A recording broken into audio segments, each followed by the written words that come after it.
Donc, nous démarrons la construction des 2 ouvrages de protection contre la houle du fort, que sont le havre d'abordage et l'éperon. Ouvrages qui sont construits à sec, donc ici au port de Nantes-Saint-Nazaire, qui seront ensuite mis en flottaison, remorqués et échoués au droit du fort. Eh bien ici se joue l'avenir de notre Fort Boyard et c'est ici, derrière moi, qu'on voit se dessiner les contours de la protection du Fort Boyard. Et vous voyez, c'est assez émouvant parce que on voit ces formes qui vont être parfaitement adaptées à la protection du fort.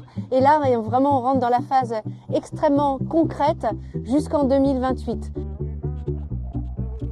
La planche d'essai a également permis de valider le rendu architectural de nos ouvrages. Ouvrages qui vont restituer l'aspect granitique du fort et qui permettront l'intégration vraiment fidèle des ouvrages dans leur environnement. Les protections en fait, du Fort Boyard sont des ouvrages complexes qui nécessitent en fait, une finition soignée. En outre, elles doivent flotter et donc les réaliser dans une forme de radoub et celle de Saint-Nazaire en étant une très adaptée en fait, de par ses dimensions. Et le fait qu'elle soit protégée des vents dominants permet justement de réaliser des ouvrages de bonne qualité et dans un tempo adapté aux exigences du projet. La construction des 2 ouvrages va se dérouler de cette fin d'année 2025 jusqu'à l'été 2026. À la fin du printemps, nous allons venir équiper nos ouvrages pour leur mise en flottaison, leur remorquage et leur échouage.